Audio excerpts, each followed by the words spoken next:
Buenos días, profesor. Buenos días, compañeros. Hoy día vamos a hacer el análisis del caso de Elizabeth Espino Vázquez, mejor conocida como Elita. Los integrantes del grupo son Erika González, Julieta Ilazaca, Sofía Macedo, Margarita Pereira y quien les habla, Cristian Silva.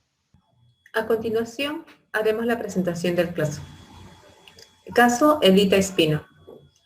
Han pasado más de 10 años desde el fatídico caso del asesinato de la abogada tributarista Elizabeth Vázquez. Según investigaciones, su muerte fue un crimen planificado por su propia hija, Elita Espino, en complicidad con su novio y un amigo en común. Esto motivado por las múltiples peleas que tenían ambas, ya que la abogada no aceptaba la relación de Elita con su pareja. Es así que Elita y sus cómplices planificaron la muerte de su madre en su casa de Lince, y luego de realizado el hecho, abandonaron su cuerpo sin vida en la maletera de su propio auto. Según las investigaciones de homicidios, llegaron a la verdad, es decir, que finalmente Elita confesaría el crimen de su madre, ocurrido aquel fatídico 27 de enero del 2010.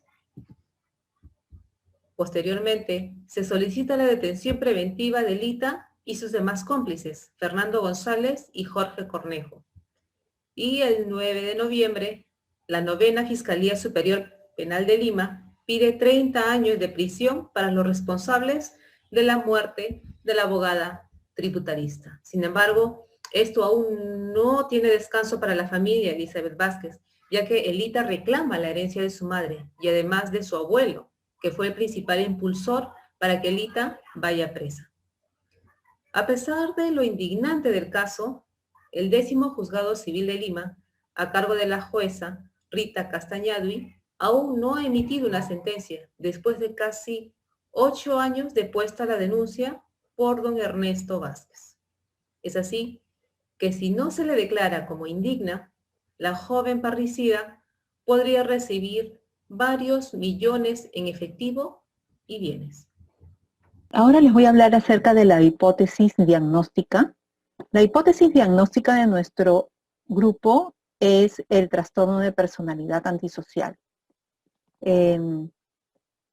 establecida por el DSM-5 como una vulneración e inatención de los derechos de las demás personas. Y las tres principales características que hemos encontrado en nuestro personaje es el engaño y mentira repetitiva, la irritabilidad y agresividad y la ausencia de remordimiento.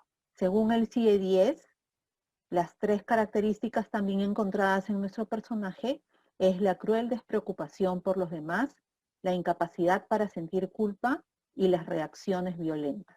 En cuanto al plan de evaluación propuesto por nuestro grupo, está primeramente aplicar la escala multiaxial de Million, que tiene 11 escalas básicas y diagnostica 3 rasgos patológicos, 7 síndromes de gravedad moderada, 3 síndromes de gravedad severa y 4 escalas de control.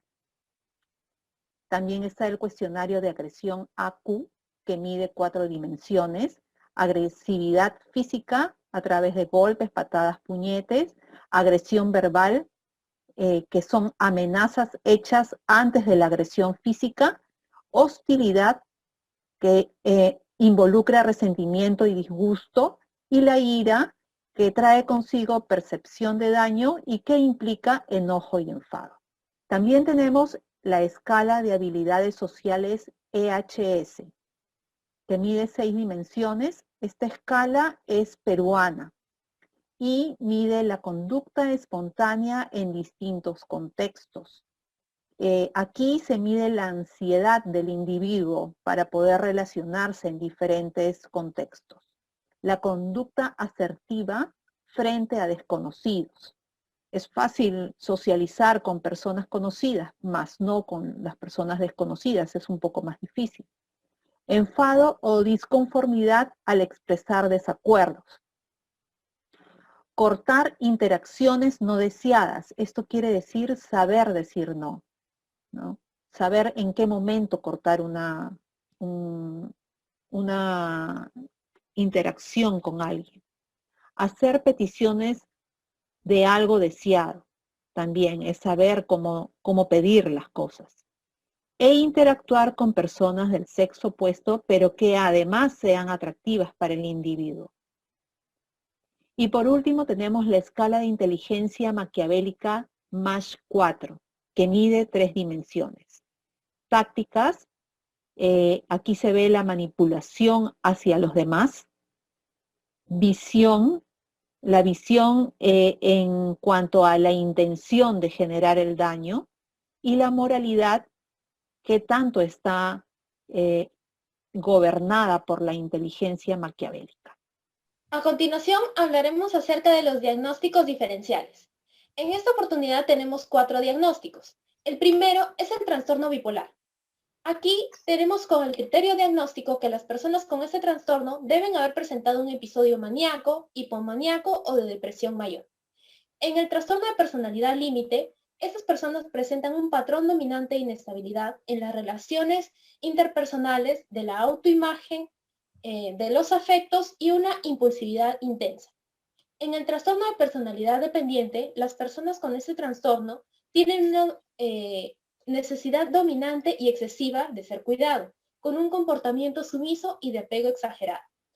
Y en el trastorno de personalidad histriónica, las personas con este trastorno presentan un patrón dominante de emotividad excesiva y búsqueda de atención. A continuación, podemos ver algunas de las características diagnósticas en el cuadro presentado. Ahora hablaremos acerca de desarrollo y curso. En el trastorno bipolar, el primer episodio suele aparecer a los 18 años, aunque puede presentarse a lo largo de toda la vida. En el trastorno de personalidad límite, el patrón más frecuente de inestabilidad se presenta en el periodo de la adultez y disminuye entre los 30 y 40 años. En el trastorno de personalidad dependiente, este diagnóstico debe ser empleado con precaución en niños y adolescentes, ya que el comportamiento dependiente podría ser apropiado para el desarrollo. Y por último, en el trastorno de personalidad histriónica, se debe considerar primero las normas de comportamiento, la apariencia personal, la expresividad emocional, ya que estas varían entre diferentes culturas. Y por último, en los aspectos diagnósticos relacionados con el género, en el trastorno bipolar, las mujeres presentan con más probabilidad ciclos rápidos y estados mixtos, además de depresivos. En el trastorno de personalidad límite se diagnostica de forma predominante en mujeres con un 75%. En el trastorno de personalidad dependiente ha sido diagnosticado con más frecuencia en mujeres, aunque algunos estudios señalan una tasa de prevalencia similar entre hombres y mujeres. Y en el trastorno de la personalidad histriónica se ha diagnosticado con más frecuencia en mujeres. Ahora vamos a hablar sobre la impresión diagnóstica del caso. Las razones por las cuales descartamos los diagnósticos diferenciales son los siguientes. Sobre el trastorno bipolar, a pesar de que Elita fue diagnosticada con este trastorno, se descarta, pues según el Instituto de Medicina Legal, esto solo sería parte de una estrategia de su abogado para ser declarada inimputable, pues Elita sí tiene conciencia de los actos que realiza. Sobre el trastorno de la personalidad límite se descarta, pues Elita no cometía actos autolesivos o amenazaba con suicidarse. Sobre el trastorno de la personalidad dependiente se descarta, pues Elita no tiene una preocupación realista a quedarse sola. Además, ella fue quien planeó todo el asesinato contra su madre. Y por último, el trastorno de la personalidad histriónica se descarta, pues Elita es una persona muy violenta. Y la agresividad no es un criterio diagnóstico de la personalidad histriónica. Aparte de eso, no vestía provocativamente ni utilizaba su imagen para llamar la atención.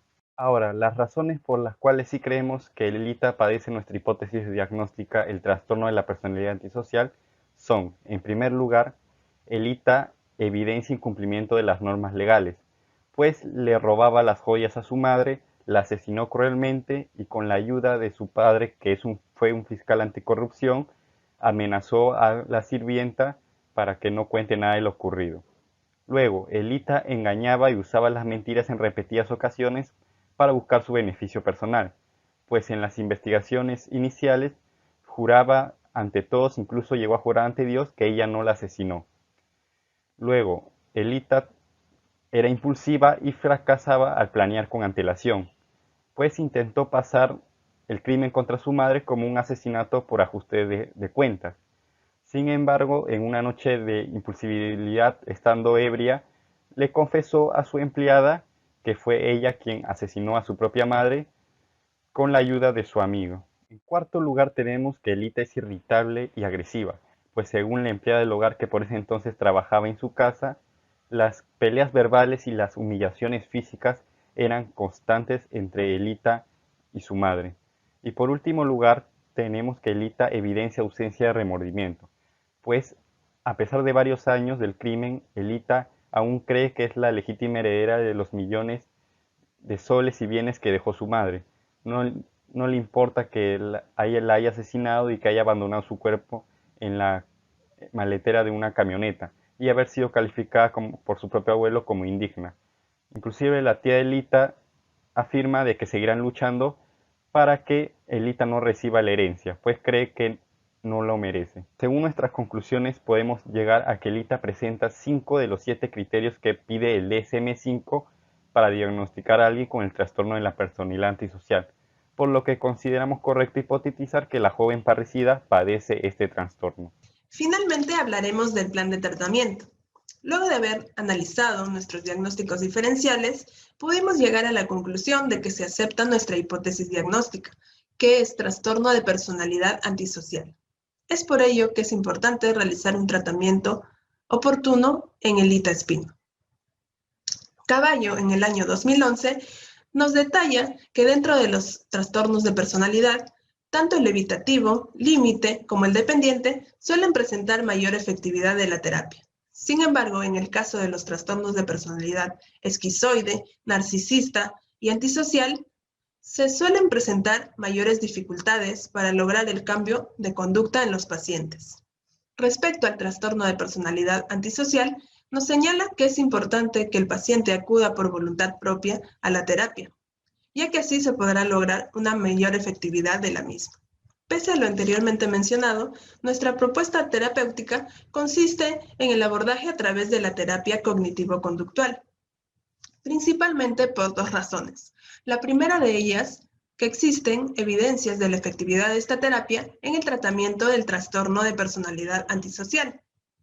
Aquí se podrá trabajar en Elita la mejora en sus relaciones interpersonales a través del manejo de sus niveles de agresividad e impulsividad. Asimismo, se logrará que ella comprenda la magnitud o alcance de las declaraciones sobre el asesinato de su madre. En segundo lugar, tenemos que es efectiva para el tratamiento de conductas desadaptativas. Esto a través del manejo de las creencias centrales e intermedios, lo cual se realiza a través de la reestructuración cognitiva. Técnica que consiste en lograr cambios conductuales y a nivel afectivo a través del confrontamiento de la paciente con sus creencias básicas. Asimismo, también tenemos a las estrategias de afrontamiento, donde se trabajará la forma en que Elita se afronta a las situaciones que desencadenan estas conductas no adaptativas. Aquí tenemos los objetivos terapéuticos que nosotros proponemos trabajar, que son el abordaje de las habilidades sociales, el manejo de la ira, solución de problemas y control de impulsos. Finalmente, cabe resaltar que en un inicio proponemos realizar un tratamiento a corto plazo para lograr abordar las etapas de crisis en Elita. Sin embargo, con el paso del tiempo se propone que el tratamiento sea a largo plazo para lograr mantener los objetivos terapéuticos, ya que si Elita abandona la terapia, será más difícil que ella retorne a la misma y por ende se perderán los objetivos logrados. Muchas gracias.